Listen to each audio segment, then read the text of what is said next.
Hello दोस्तों, कैसे हो आप? होप सो अच्छे होंगे। तो आज मैं आपके साथ एक कहानी शेयर करने वाली हूँ। ये कहानी खासकर उन लोग के लिए है जो औरतों को कमज़ोर समझने की गलती करते हैं। तो चलिए कहानी शुरू करते हैं। और चैनल को अभी तक जिसने भी सब्सक्राइब नहीं किया है, प्लीज़ सब्सक्राइब कर लीजिएगा। तो लीना अब बहुत परेशान हो गई थी। अब पानी सर से ऊपर जा रहा था। लीना ने अब फैसला कर लिया था कि वो अब यहाँ नहीं रुकेगी। लीना ने अपने ट्रॉली बैग में अपने सारे कपड़े रखे, स्कूल कॉलेज के मार्कशीट के साथ साथ सभी प्रतियोगिताओं के सर्टिफिकेट भी रख लिए और बैग को बंद करने से पहले उसने एक नज़र पूरे कमरे पर डाली जहाँ 6 बरस पहले उमेश उसे ब्याह कर लाया था, मतलब शादी करके लाया था। उमेश के साथ अपने सुखद भविष्य के जो अनगिनत सपने उसने सजाए थे, वो सब तो खैर अब इन बातों से क्या फ़ायदा। उसका आने वाला कल तो उसके आज के द्वार पर दस्तक दे रहा है।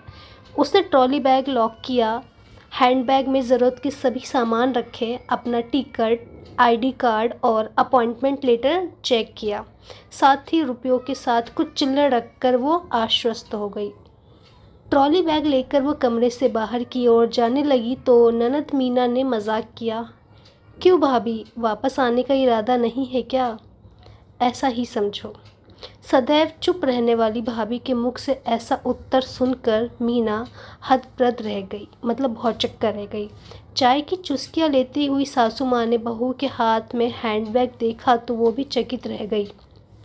लीना दरवाजे तक पहुंची ही थी, उमेश भी ड्राइंग रूम से बाहर निकले और लीना पर बरस पड़े। ये क्या नाटक लगा रखा है? लीना बोली, मुझे नौकरी मिल गई है और मैं जा रही हूँ। सुनकर लीना की सास ठाका मारकर हंस पड़ी, बोली, तुमको भला कौन नौकरी देगा? मीना भी अपनी माँ की ही हाँ में हाँ मिलाते हुए बोली, झाड़ू बर्तन करने के सिवा आपको आता ही क्या है? सुनकर लीना तिलमिला कर रह गई।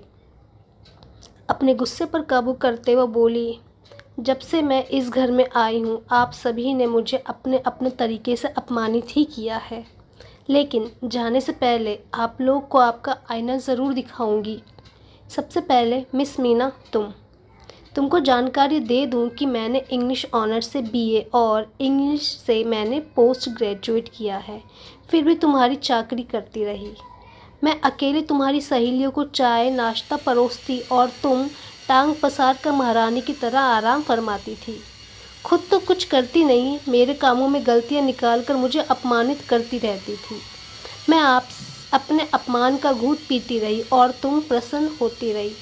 मैंने तो तुम्हें अपनी छोटी बहन समझा और तुमने मुझे तुम्हारे जन्मदिन पर जब तुम्हारी सहेलियां ने मेरी तारीफ़ करना चाहा तब तुमने कह दिया, ढेले भर की ही अक्ल नहीं है इनमें, पता नहीं कहाँ से भाई इस फूहड़ को उठा लाए हैं। उस दिन मैं बहुत रोई थी। तुम्हारे मन में मेरे लिए जो जहर भरा था उस दिन उगल कर तुमने मेरी आंखें खोल दी।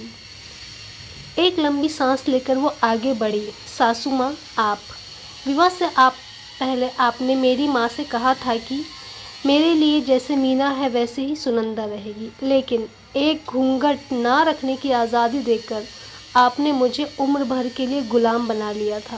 पहले तो मेरे आते ही काम वाली बाई को ये कहकर हटा दिया कि सास बहू मिलकर कर लेंगे, लेकिन एक दिन पैर दर्द का बहाना लेकर जो बिस्तर पर बैठी तो आज तक बैठी ही हैं।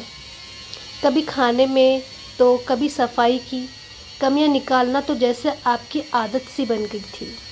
बाहर तो कभी जाने नहीं दिया, टेलीविज़न देखने बैठती तो कभी आपकी चाय पीने की इच्छा हो जाती तो कभी आपके सुपुत्र को। मैंने तो आपको माँ का दर्जा दिया था, मगर आपने। एक दिन पड़ोस की रेखा आंटी ने जब मेरी प्रशंसा करते हुए कहा, मिसेस वर्मा, बड़ी अच्छी बहू मिली है आपको, तब आपने क्या जवाब दिया था? हमें अपना याद जो है लाइफ आपको? में क्या मोटिव आपने है, कहा क्या था, मकसद है, वो हमें घर खुद से तय तो करना थर्ड होता है। डिवीज़न में खुद के 10वीं करके विचारों से आई आपको थी। सीख मैंने मिलती है ही कि इसे आपको बीए लाइफ में कराया अपना और लक्ष्य तय घर करना गृहस्थी चाहिए। ये का आपके काम लिए कोई सिखाया और है। नहीं बल्कि आप उस वक्त भी स्वयं मैं कर तड़प सकते हैं। कर रह अगर हम अपने गई। आपने तो मेरी लाइफ में पहचान, कोई मेरे वजूद को मोटिव, मिटाने में कोई तय कसर करके नहीं रखते छोड़ी हैं तो थी। हमें उस पर मैं चलना होता चाहती है। तो उस वक्त हम अपना मुंह भटकेंगे खोल नहीं, सकती हमें थी, पता है कि लेकिन हमारा वही मेरे काम है तो हमें वो संस्कारों काम ने करना मेरे मुंह चाहिए। पर आपको ताला लगा कोई भी दिए थे। चीज़ करनी हो, परंतु उस अच्छी दिन के चीज़ों के बारे अपमान में, से बुरी मैंने चीज़ों के एक बारे में सबक बिल्कुल बात सीखा नहीं है। की जा रही है। लीना के बदलते तेवर देखकर उसके ससुर भी समझ ही गए थे कि अब बहू उनका गिरेबान पकड़ने ही वाली है, तो हमें लाइफ में इसलिए उन्होंने वहां से खिसक जाना उचित समझा। तभी लीना ने उन्हें टोक दिया, क्यों ससुर जी, अपनी तारीफ आप नहीं सुनेंगे क्या? सुनकर उनका हलक सूखने लगा। लीना अपने ससुर की तरफ हाथ से इशारा करते हुए बोली, ये महाशय स्वयं को घर का मुखिया कहते हैं। इनसे अपना शरीर तो संभलता नहीं, चरित्र भी नहीं संभलता है। कभी पानी मंगवाने के बहाने तो कभी सिर दबवाने के बहाने मेरा स्पर्श पाने का हरदम प्रयास करते रहते हैं। सुनकर वहाँ खड़े तीनों प्राणियों ने उन्हें घूर कर देखा तो वे नज़रें चुराने लगे। अब लीना उमेश की तरफ देखी, जो ये सोचकर मंद मंद मुस्कुरा रहा था कि मैं तो उसका पति हूँ, मेरी हर गलती तो माफ़ करना उसका धर्म है। लीना बोली, जी भर के मुस्कुरा लो उमेश, शायद फिर ना मुस्कुरा पाओ। क्या मतलब? क्रोध से चीखते हुए पूछा। तो लीना बोली, बताती हूँ, इतने उतावले क्यों होते हो? तुम्हारी तो एक एक परत खोलनी है मुझे। हाँ तो उमेश, विवाह के बाद मुझे चूल्हे चौके में ये कहकर झोंक दिया कि माँ की तबीयत ठीक नहीं है। ऑफिस की पार्टियों में मुझे ये कहकर नहीं ले जाते थे कि वहाँ का माहौल अच्छा नहीं है। फिर मेरे सामने मित्रों की पत्नियों की तारीफ़ करते ताकि मेरा आत्मविश्वास खत्म हो जाए और मैं उम्र भर तुम्हारी दासी बनी रहूं। जब जब बच्चे की बात छेड़ी तुमने सैलरी कम होने तो कभी रूपा के विवाह का बहाना बनाया। मैंने तुम्हारे हर बहाने, हर झूठ को शिरोधार्य किया और एक दिन टेबल साफ करते समय गलती से तुम्हारी घड़ी क्या गिर गई, तुमने झट से मुझ पर हाथ उठा दिया। वो थप्पड़ मेरे गाल पर नहीं, मेरे दिल पर लगा था और तभी मैंने निश्चय किया कि अपमानित होकर आश्रित रहने से तो अच्छा है कष्ट सहकर आत्मनिर्भर होना। कहते हुए उसकी आंखें नम हो गई, लेकिन उसने खुद को संभाला और बोली, उस दिन मैंने तुमसे मिले सभी अपमानों को अपनी ताकत बनाया, अपनी डिग्रियों पर पड़ी धूल को साफ किया और तुमसे ही एंड्रॉयड फ़ोन खरीदवा कर अपनी मंजिल की तरफ मैंने अपना पहला कदम बढ़ाया।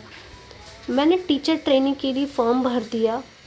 देर रात पढ़ाई करती और सासू माँ सोचती, पति का इंतज़ार कर रही है, कितनी पतिव्रता बहू है मेरी। माँ से मिलने का बहाना करके मैं परीक्षा दे आई। उस समय शिक्षिका के लिए वैकेंसी देखकर स्कूल में अप्लाई भी कर दिया और इंटरव्यू वाले दिन माँ ने बीमारी का बहाना बनाकर अपने पास बुला लिया था। अब ज्वाइनिंग लेटर मेरे हाथ में है। हाँ हाँ, जाना है तो जाओ, रोका किसने है? उमेश की आवाज़ में झुंझुलाहट थी। लीना बोली, ऐसे नहीं, ये तलाक के कागजात है, इन पर हस्ताक्षर कर दो। अपनी माँ से कहो कि मेरी माँ के दिए सारे जेवर मुझे वापस कर दे।